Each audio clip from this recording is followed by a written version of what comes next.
შენ ახლა იმას იძახი, რომ ქართული მთავრობა ინტერნეტ მიამიტი იყო, ან გამყიდველი იყო ეგორი რაღაცა, სხვადასხვა რაღაცა, რომ ის წარმოვიდგინეს, რომ ჩვენ უბრალოდ აი აპალჩენცებს რო ეძახიან ოს და აფხას აპალჩენცებთან გვექნებოდა საქმე და აი ეს პოლიტიკური ანალიზი, რაც მე და შენ ჩავატარეთ, მაგას ვერ ხვდებოდნენ, რომ აქ სხვა რამესთან იყო საქმე და არა ჩვეულებრივ რაღაცა ცხინვალის რეგიონი. მოიცა, მაშინ თუ რუსეთთან საუბრად მზადდებოდა ქვედანაყოფები და არა ოს სეპარატისტებთან, ჯარისკაცებს ხო უნდა ცოდნოდათ, რომ მათ ბრძოლა, ესა რა ქვია, რუსებთანაც მოუწევდათ, ხო უნდა ყოფილიყო.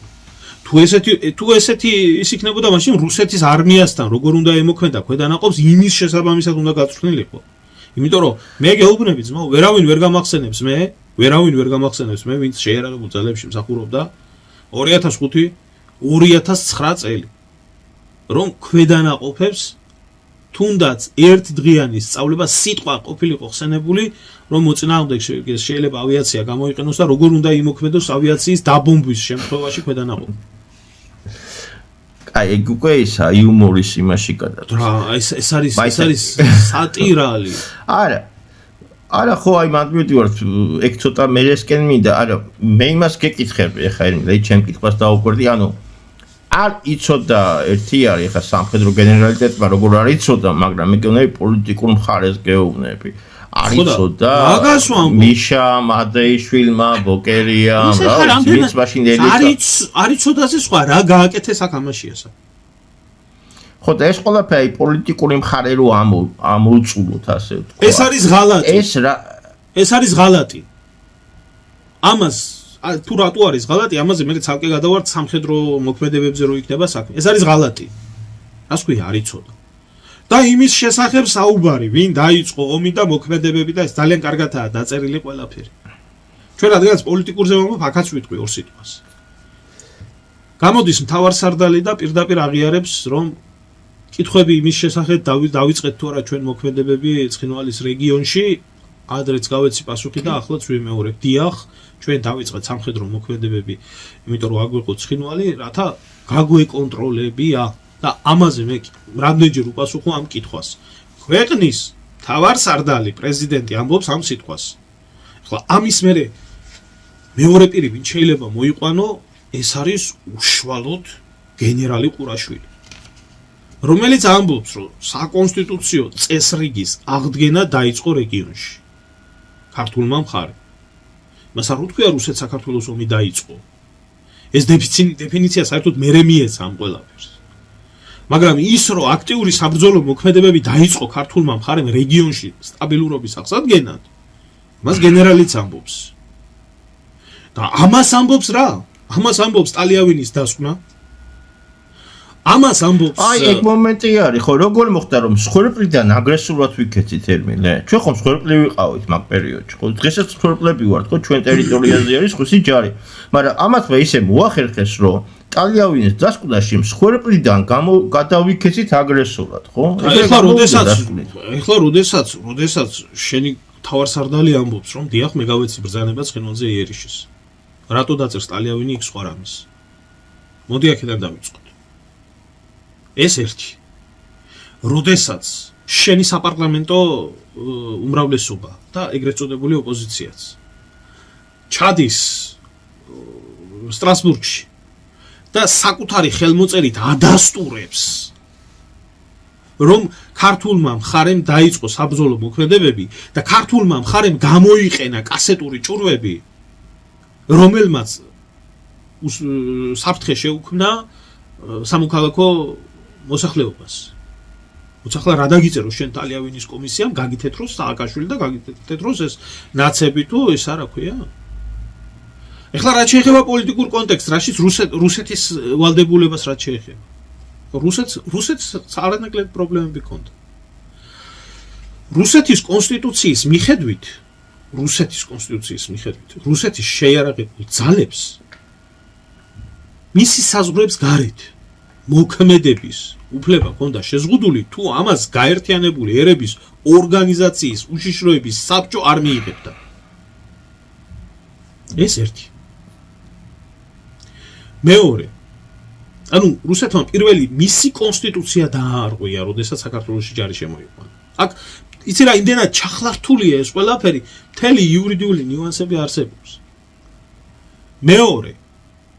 მათ პირდაპირ ღიად განაცხადეს კაცო, რომ შეიჭრენ საქართველოში მშვიდობის დასამყარებლად. შენ მშვიდობის დასამყარებლად შეიჭერი თუ იმის დასამყარებლად შეიჭერი, შენ იქ არავის არ მოუწვევი ხარ უშუალოდ ამ შემთხვევაში, მაგრამ შეხედე აქ რა თუ ამერიკა შეუულია ამდენ ქვეყანაში შეიჭრას მე შეიჭერი. აქ უკვე საერთაშორისო სამართლიდან გადადიხართ საერთაშორისო პოლიტიკაზე. საერთაშორისო პოლიტიკა კიდე ისეთი რაღაც არის საერთაშორისო სამართალს როგორც ჩანს სრულიად უარყოფს. ეხლა ხო დავრწმუნდით მაგაში. ხო, ეხლა შენ უძახე იმას, რამდენიც კიდე ოკუპანტი რუსეთს მიეცა მყარი საბაბი და რუსეთს მისცა მყარი საბაბი ომი დაეწყო საქართველოში ზუსტად სააკაშვილი ზუსტად ნაციონალურმა მოძრაობამ და ზუსტად აი ამათ. ეხლა გადავიდეთ სხვა სამართლებრივ ემაზე თუ გინდა.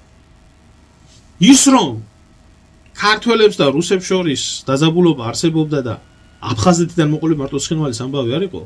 რუსებს ჰქონდა ეს აღიარებული, რომ ქართველების გენოციდი მოხდა 90-იან წლებში აფხაზეთში დაახლოებით 3-4 რეზოლუცია გაეროში მოწერილი აქვს. ომის მერე გაეროს სასამართლოში იქნა შეტანილი სარჩელი საქართველოს მხრიდან, რომ იქნას აღიარებული ქართველების გენოციდი, რაც უარყოფილი იქნა. უარყოფილი იქნა. ეს თინათინ ბურჯალიანისნაირი გენრო გიყოლება იურისტები. რაც შეეხება მეორე საკითხს. აი ესენი რო წივიან და კივიან ახლა ჰააგის ტრიბუნალი. ჰააგის ტრიბუნალმა სანამ უკრაინის ომი არ მოხდა, აგერდა სანამ რუსეთის და იმის ურთიერთობები არ დაიძაბა, მანამდე რუსეთი საერთოდ არ გამოაცხადა არაფრად. და მით უმეტეს ჰააგის ტრიბუნალის მონაწილე არ იყო რუსეთი. საერთაშორისო სამართლებრივი საკითხები სტრასბურგში. სრულიად ტყუილი. სრული სისულელე. რუსეთი არ არის სტრასბურგის წევრი. გამოვიდა იქედან. სანამდე იყო რუსეთი მის მერე დაახლოებით 16 წელიწადი მანამდე ხმა არავის არ ამოუღია. უფრო მეც გეტყვი. ანადოლიძის არასამთავრობო ორგანიზაციები ღებულობდნენ რუსეთის მოქალაქეების მხარეზე საქართველოს წინააღმდეგ სარჩელის შეტანას. ამაში მონაწილეობდნენ ესენი. აი ეს არის ის საერთაშორისო ვალდებულებები, რომელი ვალდებულებებიც მოხდა. რომელ ომზე არის ლაპარაკი, ომი საომარი მდგომარეობა გამოაცხადეს 9 აგვისტოს. ომი კი არ გამოუცხადებია. საომარი მდგომარეობა გამოაცხადეს. საომარი მდგომარეობა შეიძლება გამოაცხადო და დაამთავრო ისე ომში საერთოდ არ მიიღო მონაწილეობა. ამ ომს არ ქონია ომის სტატუსი. იქამდე აი მეც მაგიტო მეჭირს ხოლმე რომ რა შეფასება მივცე აგვისტოს. როდესაც მეუბნებიან რომ რუსეთ საქართველოს ომი ფურცელზე არ ყოფილა კაცო. ომი არც რუსულ ხარეს გამოუცხადებია, საქართველოს არც ქართულ კაი იმათმა არ გამოაცხადეს, ჩვენ რატო არ გამოაცხადეთ? რატო არ გამოაცხადეთ? იმიტომ რომ ელემენტარულს გეტყვი, ომის დროს გაგანია ომი მიდიოდა საქართველოსთან ელექტროენერგიის ექსპორტი რუსეთში მიმდინარეობდა ყოველგვარი დაბრკოლების გარეშე. არ ინტერესებდა. როდესაც დამთავრდა ომი, საბრძოლო მოქმედებები როდესაც დამთავრდა. ერთ თვეში ვაშაძე წერდა იმას, რომ კრემლში ჩამოიყვანს უხეშვილებს და გვაცეკვეთა. კი ბატონო. ეგ ერთი. მე მაინტერესებს საკითხი, რომელიც ხელმოწერილი იქნა დოკუმენტი რუსეთთან ის 6 პუნქტიანი. რა ეწერა იქ? რას თავაზობდნენ? რას ითხოვდნენ? იქ მიდიოდა შემდეგი საუბარი. 7 პუნქტიანი იყო და 6 პუნქტიანი იყო და 7 პუნქტიან გეგმაში ეწერა ესეთი რაღაცა. დაიწყო საერთაშორისო დიალოგი, ეკუთვნის თუ არ ეკუთვნის საქართველოს აფხაზეთთან სამაჩაბლო. განისაზღვროს ეს ისტორიული კონტექსტით, რომ იყო თუ არა თუ ეს დიალოგი დაიწყოს. აქ არ იყო საუბარი იმაზე, რომ და რა აღიარება. სხვათა შორის იგივე მუხლი გამოიყენებოდა ეგრეთ წოდებული მინსკის ჯგუფის მიერ ყარაბახის სტატუსის განსაზღვრასთან დაკავშირებით. და არავის არ უცნია ყარაბახი. აქ სააკაშვილის მოთხოვნა იყო, რომ ეს პუნქტი ამოღებულიყო. რომ ამაზე ხო, ლაპარაკი ვითომ იტიპა, რომ ამაზე არ შეიძლება და საჩუქარი მიცა არაფერი არ უტიპია, ეს ქონდა დავალება, რუსეთი უნდა გამოჩენილიყო კარგი, ესენი უნდა გამოჩენილიყო ეს დესტრუქციული ფსევდოპატრიოტები, რომლებიც ამაზე და ჩვენ მაყურებელს მინდა კიდევ ერთხელ შევახსენო გეოგრაფიის რუკას რო დახედავენ, აი ქრონოლოგია რო გითხარით, ამ დროს ჯერ უკრაინის პრობლემას საერთოდ არ არსებობს, არ გადასულა დასავლეთი ასე ვთქვათ ღრმა ექსპანსიაზე რუსეთის მხარეზე და მაგ დროს თუნდაც რა იყო იმაში პრობლემა, თუ სამხედრო დახმარება ვერ აღმოგვიჩინეს, გაეკეთებინა თუნდაც მიხეილ სააკაშვილის ის სვლა, ასე ვთქვათ, რომ განხილვა დაწყებულიყო თუნდაც დასავლეთის მხარესაც ეკუთვნის თუ არ ეკუთვნის, ხო, ამას არაფერი არ ჭირდებოდა, ხო? ამ შემთხვევაში რუსეთი ამ შემთხვევაში რუსეთი ვალდებულებებს ვკიდებდით რა. ვერ გამოაცხადებდა აფხაზეთის და სამაჩაბლოს დამოუკიდებლობას. და იქნებოდა ჯერჯერობით კიდე სტატუს განუსაზღვრელი რეგიონი. კაჩინსკის მაშინ ახლდა ერთ-ერთი გენშტაბის უფროსი იყო პოლონეთის, რომელიც ამ განცხადებას აკეთებს, რომ მიხეილ სააკაშვილმა გააკეთა ყველაფერი იმისთვის, რომ საქართველოს დაეშორებია დასავლური სტრუქტურებისთვის. იმიტომ რომ ყველაფერი ის, რაც მათ იმოქმედეს 2008 წლამდე თუ 2008 წლის პერიოდში, ეს ყველაფერი იყო რუსეთის სასარგებლოდ. მიხეილ სააკაშვილის ადმინისტრაციაში არსებობდა ძლიერი რუსული სპეცსამსახური, რომელიც ამას აკეთებიებდა სააკაშვილს. ახლა ეს ადამიანი მკვდარია. კატინის ტრაგედიის დროს დაიღუპა პოლონეთის გენშტაბის უფროსი. და ამას ჩვენ ვერასდროს ვერ გავიგებთ, მაგრამ ეს არის ღია გამოცხადებული. აღმოჩნდა ისე, რომ ომი გავაკეთებ მარტივ ანალიზს. სააკაშვილი საქართველოში იქნა მოყვანილი ერთადერთი მიზნით, რომ კონფლიქტური რეგიონები, რომელი რეგიონებიც ნელ-ნელა მოგვარებისკენ და მინავლებისკენ იყო წასული ეს კონფლიქტი, განახლებულიყო ხელახლა, არ მომხდარიყო რუსულ-ქართული დიალოგის წარმოება, მომხდარიყო ის, რაც მოხდა და საქართველოს და ქართულ მოსახლეობას საბოლოოდ დაეტოვებია აფხაზეთის და ცხინვალის რეგიონი. წაგების შემდეგ საქართველოს ქონოდა ისეთი სამართლებრივი პოზიცია და პოლიტიკური პოზიცია, როგორიც გააჩნია წარუმატებელი აგრესორის სახელი, რომელმაც ვერ შეძლო თავისი სამხედრო ამბიციების გადაჭრა და რაც მთავარია, ქართველებს და აფხაზებს, ქართველებს და ოსებს, ქართველებს და რუსებს შორის ძალიან დიდი ხნით უნდობლობის, დაპირისპირების და ახალი სისხლის ღრის პერსპექტივის შენარჩუნება. რაც შეეხება დასრულებულ საკითხს, ეს კონფლიქტი დასრულებული არ არის. ის 6 პუნქტიანი ხელშეკრულება არ არის ორ ქვეყანას შორის, არც საზაო და არც სხვა ხელშეკრულება. ეს არის საერთაშორისო ვალდებულება აღებული, როგორი ვალდებულებაც ეკისრება ქართულ, რუსულ და ასევე ევროკავშირის მხარეს, რომელიც იყო გარანტი ამ ხელშეკრულების შესრულების, რომელმაც ვერც უკრაინის შემთხვევაში ვერ აღასრულა მისი ტერიტორიული ძალიანობა, ასე ვთქვათ, და ვერც საქართველოს შემთხვევაში, იმიტომ რომ იმ 6 პუნქტში წერია ის, რომ რუსული ბაზები უნდა დაბრუნებულიყო პირველ პოზიციებში. ჩვენ მივიღეთ მარცხი, როგორც ბრძოლის ველზე, ჩვენ ასევე მივიღეთ მარცხი. ჩვენ პირველ დავმარცხდით დიპლომატიურ და პოლიტიკურ ველზე. ეგაა ყველაზე ცუდი. ჩვენ რო ვერასოდეს ვერ მოვუგებთ ხარ რუსეთს ომში, ეგ ფაქტია. და გადავიყვანეთ, კონფლიქტი გადაიყვანეს აბსოლუტურად სხვა ფაზაში. თუკი აქამდე არსებობდა სტატუს კვო, რომელიც სტატუს კვოს მიხედვითაც იქ იყო სეპარატისტული წარმონაქმნები, ახლა ხალხის გადავიმტერეთ, ყველაზე ცუდი ეგაა, რომ აი სახალხო დიპლომატიაში ჩავშალოთ. ჩემთვის სიმართლე გითხრა, ხო, ეგაა მთავარი. ქართველი და ოსი, ქართველი და აფხაზი, ქართველი და რუსი. ისევ მტერი გახდა. კი. აი ეს ყველაფერი და ახლა კიდე ერთ კონტექსტს შევაჯამე. ვისაც უნდა ეს ნაციონალიზმში ჩამითვალოს, ვისაც უნდა ეს ჩამითვალოს, ეს არ გაკეთებულა ქართველი ადამიანის ხელით. მიხეილ სააკაშვილი ყველამ იცის, რომ არ არის ქართველი. ეს არის ყველამ იცის. მე არ მინდა რომ ერზე მქონდეს რაღაცა სხვანაირად, მაგრამ ფაქტია. არ არის ის ეთნიკურად ქართველი. ასევე კონფლიქტების მინისტრი ბატონი იაკობაშვილი არც ის არის ქართველი ეროვნებით. ასევე თავდაცვის მინისტრი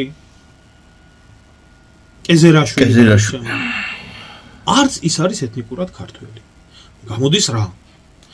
ქართველების და ოსების, ქართველების და აფხაზების, ქართველების და რუსების ერთმანეთთან გადაკიდებაში როლი ითამაშა სომხურ ებრაულმა პოლიტიკურმა ძალამ საქართველოში და ასევე იქეთ ამ ხარეს არც მედვედევი არ არის რუსი. რომელსაც ძალიან დიდი ლობი აქვს იგივე ამერიკაში და იგივე რუსეთში. იგივე იქეთ ამ ხრიდანაც სხვათა შორის არც მედვედევი არის ეთნიკურად რუსი, ის ებრაელია, ყველა ამას ამბობს. და აი ამ ხალხმა მოახდინეს მართლმადიდებელი ქრისტიანი ისტორიულად სისხლი დახორციელების და ერი რომელიც არის ის მოწონს ვის არ მოწონს ერთმორწმუნე ერი ჩვენი არის და საქართველოს დღეს ასეთი რო არსებობს როგორც არსებობს რუსეთს ამაში დიდი წვლილი აქვს შეტანილი ამ ქრისტიანული ქვეყნების ერთმანეთთან გადაკიდება. ეს არის ფაქტი და არანაირი პერსპექტივა ამას არ გააჩნია. არც ომის და არც მშვიდობის პერსპექტივა ამას არ გააჩნია. არის რაღაცა ჩიხი, რომელიც ჩიხიდანაც გამოსვლა ჩანს შეუძლებელი. ან საქართველოს უნდა დაიშალდეს და განადგურდეს, რასაც რუსეთი ითხოვს, ანუ აფხაზეთი და სამაჩაბლო უნდა იქნას აღიარებული. ან რუსეთი უნდა დამარცხდეს და რუსეთი უნდა გაქრეს რუკიდან, რომ საქართველოს რასაც ითხოვს ის მოხდეს. ანუ გაიყვანოს რუსეთმა ჯარები, წაიყოს უკან აღიარება და ქართულმა ჯარმა დაიკავოს სოუს და როკის კვირაბი. აი ეს ტერმინი ერთი მომენტი გამომრჩა თუ შეიძლება აი სანამ პოლიტიკურ მხარეს მოვრჩებით, მოდი ოდნავ კიდევ უკან დავიხიოთ, რაც შეეხება აი ჩვენი სანაკოების ადმინისტრაციის მთავრობის შექმნა, ახალგორის მიკუთვნება და აღდგენა, რა ვიცი, საბჭოთა კავშირის რუკებს, რასაც დღემდე ითხოვს, ეხლა თუ შენ თვითონ მიღიარეო, ეგრე არისო, ჩემი საზღვრებიო, ასე თქვათ, ოსური მხარე და რუსული მხარე და მათ შორის კოდორის ხეობა, რომელიც ზემო აფხაზეთად აღიარა იმან. ანუ მანდაც ხო ასე თქვათ იურიდიული საფუძველი შექმნა საქართველომ და კოდორი და ახალგორი. ჩვენთვის ახლა ძირითადად ახალგორი, ხო და არა, პლუს მაგას რა არის, იცი, აი მარტივი რაღაცა მაინტერესებს რა. წარმოიდგინე შენ გაქვს კონფლიქტი შენს რომელიღაცა აი ასლანთან რო გქონდა სიტყვაზე რაღაცა პრობლემა და სიტყვაზე ბათუმში თუ არა აი ქობულეთში დაგვენიშნა რა ვიცი ვიღაცა აჭარელი და იმას თავის თავრობა ქონდა ანუ შენ ხომ აკითი იმ მეორე მხარეს ლეგიტიმაციასაც უძლიერებ ჯერ ეგეთი და პლუს მაგას ანტაგონიზმიც იზრდება ხო ორ მხარეთ ყოფ ხო ეგრევე იმის მაგივრად რომ რა დროს გაყოფა და დაშლა და მიკუთვნება არის ყველა ერთნი ვართ მე დღემდე არ ვეთანხმები რომ თუნდაც აჭარას რატო უნდა ქონდეს ავტონომიური აი აჭარის ავტონომია სხვა საკითხი არის ეგ ავტონომია საკითხი არა ეგ მესმის ერმილია და მაგ ცალკე უნდა წავიდეთ მაგრამ მე ზოგადად ვიძახი რა მაქსიმალურად ხო უნდა იმხელა ქვეყანა ვართ ჩვენ რომ ამდენი რა ვიცი ავტონომიები გქონდეს ამდენი ის გქონდეს და ამდენი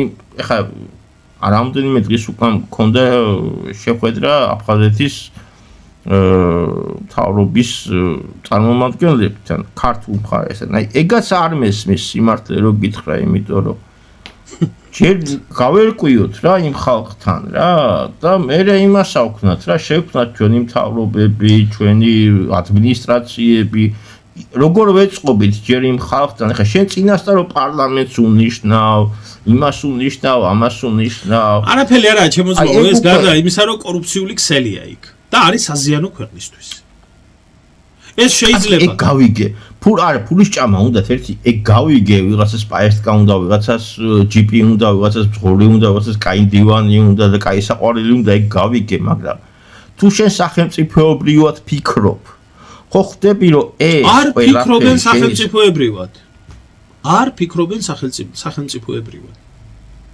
ეს არის ღალატი ესენი არიან მოღალატეები მე ამას ვამბობდი თავიდან, მე ბიზნა ივანიშვილი როდესაც ვნახე პირველად კვირიკოვას და მერეც ლენდეხში რო იყო ამოსული, პირველი მოთხოვა ომის გამოძიება. ეს არის ღალატი. მოღალატეებთან კოჰაბიტაცია მხოლოდ მოღალატე შეუძლია. ღალატია ეს, გაიგეთ. გაიგეთ ქართველებო, ერთხელ და საბოლოოდ ყველას მოგმართავთ, ვინც ამ პოდკასტს უყურებთ. ეს არის შეთქმულება ქართველი ერის წინააღმდეგ. ქართველი ერის გასანადგურებლად. ცხონებული ზვიად გამსახურდია, ტყუილს არაფერს არ ამბობდა, არ ელანდებოდა იმას. მისი ხედვა იყო ყველაფერი ის, რომ ქართველი ერი განადგურდებოდა თუ ესენი მოვიდოდნენ. მოხდა აფხაზეთის დექართუელიზაცია. მოხდა სამაჩაბლოს დექართუელიზაცია. მიმდინარეობს დანარჩენი საქართველოს დექართუელიზაცია. აბსოლუტურად სხვა რაღაცა ხდება ხალხი ამას ეს არის ღალატი. სამშობლოს ღალატი ქვია ამას, მოღალატე ქვია ამას. მე გეტყვი პირდაპირ ჩემო ძმაო, მე ახალგორის და კოდორის ამბებსაც გეტყვი, იმიტომ რომ ახალგორი განსაკუთრებით ვიცი, იმიტომ რომ 2008 წლის აი პოლიტიკურად რა შეჭირდებოდა ამ ყველაფრის ჩატარება, რატომ ივეცით? აი მარტივად გეტყვი. უცაზე დაუწერეთ რომ ეს შენიაო რა, ეგრე გამოგვივიდა, ხო ჯანში? ეგრე მარტივად გეტყვი. როდესაც ცხინვალის რეგიონში რაც მოხდა, ცხინვალის რეგიონში თავის დროზე ოსმა სეპარატისტებმა გამოაცხადეს, რომ ეს იყო ვითომ რაღაცა ეს რა ქვია რუსეთის რა ვიცი შემადგენლობაში შესვლა უნდათ რა, ჯავა და ცხინვალის ნაწილი იყო ძირითადად რა. დარჩენს ეგ ზედმეტი იყო საუბარი. ავტონომიური რესპუბლიკა, ავტონომიური ოლქი გაუქმეს თვითონ და გამოაცხადეს ავტონომიური რესპუბლიკა. უზენაესმა საბჭომ, რომელსაც კანონიერად ჰქონდა უფლება ავტონომიური ოლქის გამოცხადებული გადაწყვეტილების გაუქმება, გააუქმა ავტონომიური რესპუბლიკის სტატუსი, რომელიც იქნა გამოცხადებული ოსების მიერ, ოსი სეპარატისტების მიერ. როდესაც იძახიან, რომ ზვიად გამსახურდიამ გააუქმა ავტონომია. ზვიად გამსახურდიამ გააუქმა ოსი სეპარატისტების გადაწყვეტილება, რომ ცხინვალი ავტონომიური რესპუბლიკა და დამოუკიდებელი რესპუბლიკა ყოფილიყო. ეს იყო. და აი ეს სტატუსკო არ არსებობდა. არ იყო განსაზღვრული საზღვრები ჩიბიროვის და შევარდნაძის დროს მიღწეული შეთანხმების, რომ რა საზღვრებით ცხინვალის ავტონომიური ოლქი რა საზღვრებით უნდა შემოსულიყო საქართველოს შემადგენლობაში. აქ იყო ძირითადად საუბარი რაზე? ჯავის, ცხინვალის და მაქსიმუმ ზნაურის რაიონის ნაწილზე. იმიტომ რომ აქ ძირითადად დომინანტური მოსახლეობა იყო ოსური მოსახლეობა. და მაგაც საკითხავი იყო, იმიტომ რომ დიდი ლიახვის და პატარა ლიახვის ხეობებში ქართული მოსახლეობა იყო. ახალგორის 80% სრულად ქართული მოსახლეობა იყო. რა მოხდა ამ ომის შემდეგ? მოხდა დექართუელიზაცია. საერთოდ მოხდა გაუქმება ლიახვის, დიდი ლიახვის და პატარა ლიახვში ქართველების ცხოვრების, ახალგორი ნახევრად დაიცალა და მოხდა ამის რაღაცა ამასთან შეერთება. მე კითხვას ვსვამ, როდესაც ნინო ბურჯანაძე იყო პრეზიდენტი, ესა პარლამენტის თავმჯდომარე. როდესაც მიიღეს ეს გადაწყვეტილება, რაზე ფიქრობდნენ? ყოფილი ავტონომიური ოლქის საზღვარში აღადგინეს ზვიად გამსახურდიას მიერ სეპარატისტების გამოცხადებული ავტონომიური რესპუბლიკა. ეს არ იყო ღალატი? ეს იყო ღალატი. მერე რა გააკეთეს? ეს ხო ერთი გააკეთეს და მერე სანაკოევს და ამ ადმინისტრაციას აცნობიეს ის არჩევნები, რომელი არჩევნები ჩაატარა კოკოითმა და მიაღებიეს მონაწილეობა ამ არჩევნებში და ალტერნატივა შეუქმნეს. ხო. ანუ რა გამოდის? ესე იგი შექმნეს ამათმა დამოუკიდებელი აღიარეს, ნახევრად აღიარეს, ეგრე გამოვიდა. მიიღეს, აი გეტყვი აგერ, ამათმა მიიღეს სეპარატისტების მიერ შექმნილ ავტონომიური სამხრეთ ოსეთის ავტონომიური რესპუბლიკის არჩევნებში მონაწილეობა ცნეს მათი საზღვრები და ამ საზღვრების ცნობის შემდეგ და ამ ყველაფრის ცნობის შემდეგ დამარცხდნენ ამ არჩევნებში და კოკოიც ჰქონდა დარჩენილი რა. მე ეს აღიარეს, ეს ყველაფერი აღიარებია, უბრალოდ ვერ ვაკონტროლებთ ახლა ჩვენ სამხრეთ ოსეთის ავტონომიის რესპუბლიკის საზღვრებს სრულად და 2008 წლის ომში გავაკონტროლებთ. გააკონტროლეს რუსეთის ჯარის დახმარებით. აი ეს იყო ღალატი. ისევე როგორც სხვა ბევრი რამე. არა შეეხება კოდორს და ახალგორს. კოდორი და ახალგორი ეს იყო გამორიცხული იყო ამ ორი ხეობის საკავი. ეს იყო 1% არ იყო ამის შანსი. არ ჭირდებოდა ამას გმირობა და თავდადება და რაღაცა. ქვედანაყოფებს უნდა შეესრულებიათ თავისი მოვალეობა. კოდორის ხეობა თვეები გაძლებდა ალყაშიც რო ყოფილიყო. კმილებამდე შეიარაღებული იყო ქვედანაყოფები თავიდან ბოლომდე. არანაირი პრობლემა არ ქონდათ და გზა რომელიც ერთი იყო ამოსასვლელი გზა იქ ლათასხიც ეძახიან ნამყოფი ვარ მე მსახურობთ იმაზე ეს არის ქვაფშარა სოფელი ქვაფშარა და სოფელი ლათას შორის დამაკავშირებელი ხიდი სხვა გზა კოდორის ხეობაში არ ამოდის მდინარე კოდორიდან ერთი გზა რომელიც შემდეგ ზემოდან გააკეთეს ელემენტარული კონტროლს ექვემდებარებოდა და ძალიან ელემენტარულად საკონტროლო იყო ამაზე უკვე კონტროლიც არ ჭირდებოდა უშუალოდ ჭუბერის უღელტეხილს გამორიცხული იყო იქ ძიმე ტექნიკის აყვანა გამორიცხული იყო იქ რაღაცა ბლოკადის განხორციელება დიდი რუსებს განიხორციელებიათ ამ ყველაფრის ბლოკადა ქვემოდან ეს ეხებოდა უკვე ჭუბერი ხაიშის მონაკვეთის კონტროლს ეგ იყო ამიტომ ახლა რა ხდებოდა კოდორის ხეობაში არ გაინტერესებს კოდორის ხეობაში უშუალოდ მებრძოლებს ეუბნებოდნენ ჩვენ იარაღი უნდა დავყაროთ ჩვენ უნდა წამოვიდეთ აქეთ იქეთ აი უნდა ზუგდიდში ჩავალთ იქ იქნება საერთაშორისო აი ერმილე დამაცადე ჩემო კარგო შენ მაინც აი სამხედრო პირი რო ხარ მაინც სამხედრო იმაზე გადახარ მე უბრალოდ ეხა გადავდივარ შენ მხარეზე სტატუს კო აი რაში ჭირდებოდათ ეს ყველაფერი თქო რა ის რომ აი 2008 წლის 5 იანვრის არჩევნების დროს გრეჩიხასთან რო აგებდა იმას არჩევნებს მიხეილ სააკაშვილი შეხვდა დევნილებს და როიტირა თუ გახსოვს და აი სრული პასუხისგებლობითო ესეთი პასუხისგებლობით არაფერი არ მithქვიაო რომ მომავალ წელს შევხვდებით აფხაზეთში ჯერ ეს ამბიცია საიდან ქონდა ან ეს დაპირება საიდან ქონდა არ ვიცი მაგრამ ისევ პოლიტიკური მორჩეთ ბარემ აი მაქსიმუმ 10 წუთით და გადავიდეთ აი სამხედრო უაზრობებზე და ჩვენ შეცდომებზე რაში ჭირდებოდათ ეს ქვეყანა ანუ შეწირა ქვეყანა რა რეგიონის ერთ-ერთი ისეთი ადგილი სადაც მართლა მწერის ფეხი არ დაუბიჯებია თავის საარჩევნო როგორ გითხრა პროპაგანდას ნუ ეგრე გამოაცხადა რომ აი აფხაზეთის რაღაც ნაწილს ვაკონტროლებთ ეგრე რაღაც ნაწილს არ უთქვია იმან პირდაპირ დაარქვა სახელი ზემო აფხაზეთი ხო და ხო ზემო აფხაზეთი მართლა ეგრე იყო იმიტომ რომ იმას სოხუმს დავყურებდით თავზე ხო ისეთი წერტილი არის ეგ აჩამხარია მაგ ადგილს შემოძმო ნამყოფი ვარ ხელისგულივით ჭანს სოხუმ ხო და აი წარმოიდგინე ახლა თბილისს რო დავარქვათ ცხინვალი რა გამოდის რომ ახლა ცხინვალი ჩვენია ახლა კაცო რატო არ გინდა შენ ელემენტარული რატო არა მე რა შვები იცი მინდა რომ ჩვენგან მიიღოს მაყურებელმა ის ინფორმაცია რა მოხდა და რა ჩატარდა რა დიდი სპეცოპერაცია ჩატარდა საქართველოს წინააღმდეგ მაგას ხსნი ერმილე თორე მე და შენ ყველაფერი კარგად ვიცით და დარწმუნებულებიც ვართ რომ ეს ყველაფერი მართლა ქართველი ერისა და საქართველოს წინააღმდეგ დიდი შეთქმულება არის მაგრამ ხო უნდა ყველასაც დანარჩენ მაყურებელსაც რო გავაგებინოთ რომ ეს იყო ყოველად აი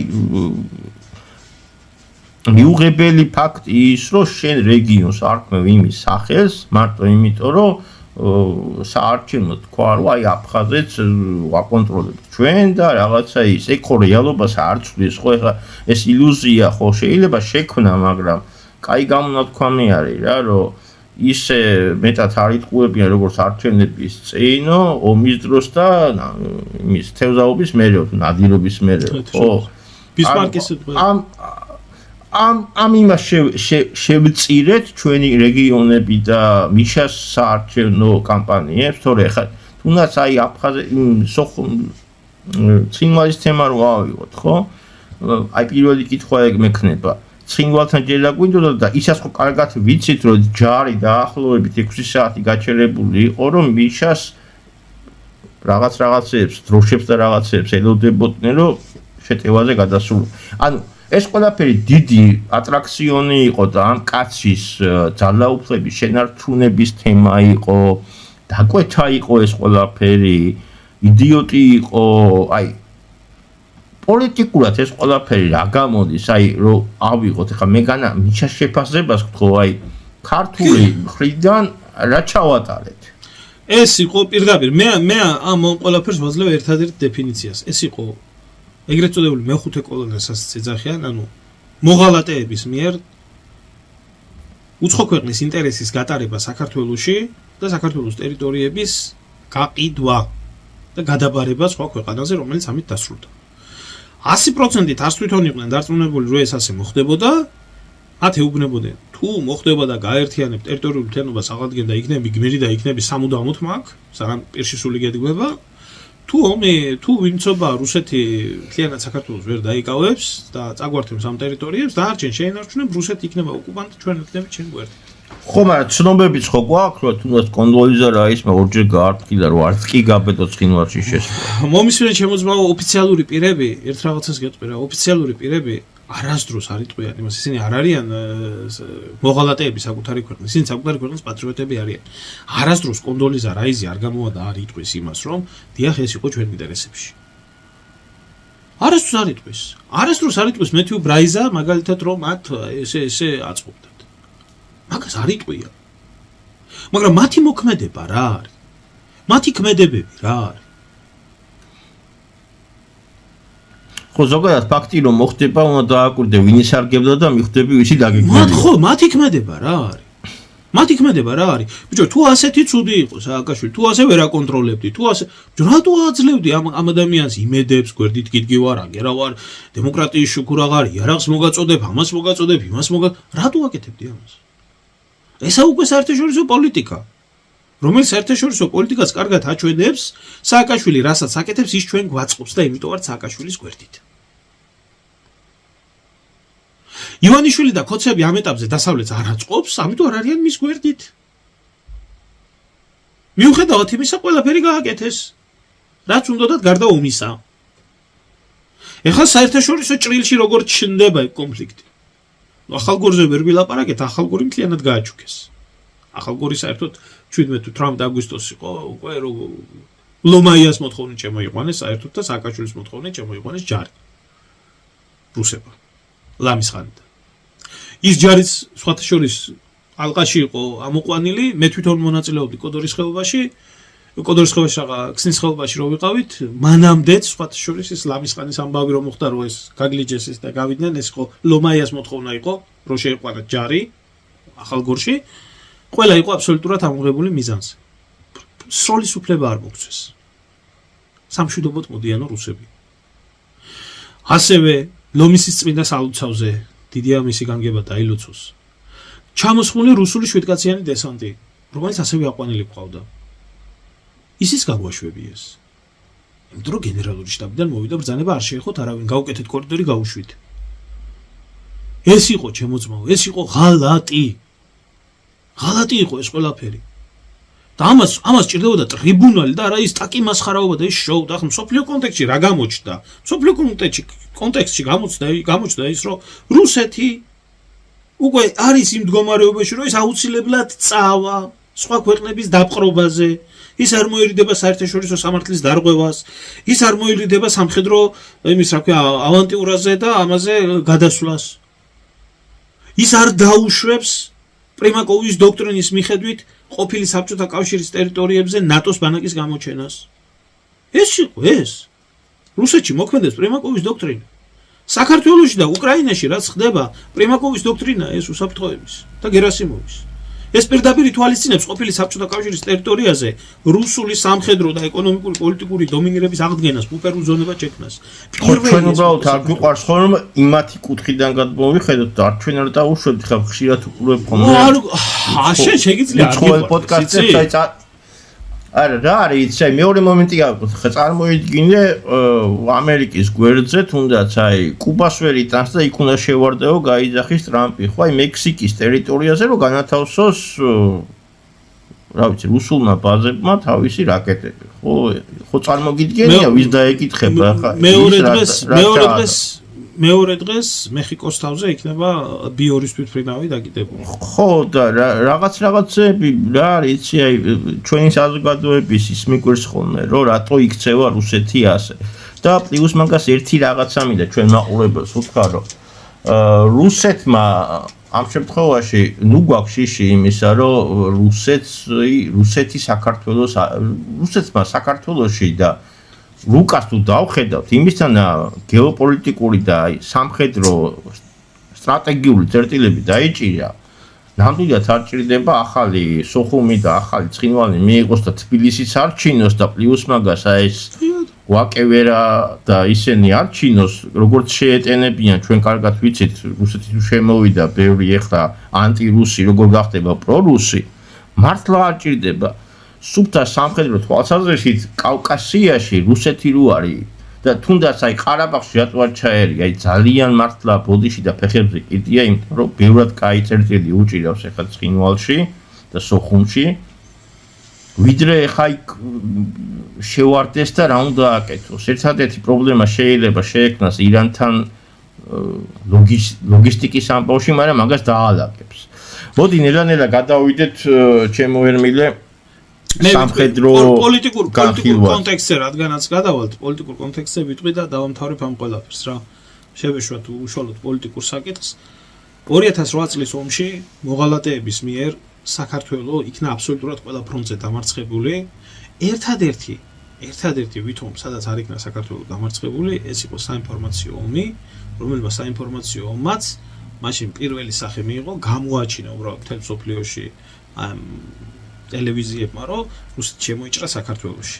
დროთა განმავლობაში ეს ფრონტიც დაეცა, დანარჩენი დიპლომატიური ფრონტი, სამხედრო ეგაც დაეცა სამხედრო. აბსოლუტურად ყველაფერში იქნა დამარცხებული და დღეს მივიღეთ ჩვენ შედეგი ის, რომ საქართველოს ეგრეთ წოდებული ყოფილი ხელისუფლება, რომელსაც კოჰაბიტაცია გამოუცხადა ივანიშვილის რეჟიმმა, რომელმაც აიღეს ეს ვალდებულებები ამათი გასამართლების შესახებ, შვენივრად და გემრიელად არიან საქართველოში, კაციშვილი პასუხს არ თხოვს და მათ კომისიის თუ რა ვიცი, ომის გამოძიების კომისიის თუ რაც დაარქვეს ამ ყველაფერს, მხოლოდ და მხოლოდ შოუ ჩაუტარეს პოლიტიკური და ზივართ ახლა და ველოდებით ნაცმოძრაობას, როდის აკრძალავს ქართული ოცნება, მაგრამ ერთი არჩევნებიო კიდე საჭიროა. სამარცხვინო ეს ყველაფერი და მეტი არაფერი. მორჩა. და ეს კიდე ერთხელ ხაზს უსვამ. ეს გაკეთდა არა ქართველების ხელით. ხაზგასმით ვამბობ. გადავიდეთ სამხედრო თვალსაზრისით.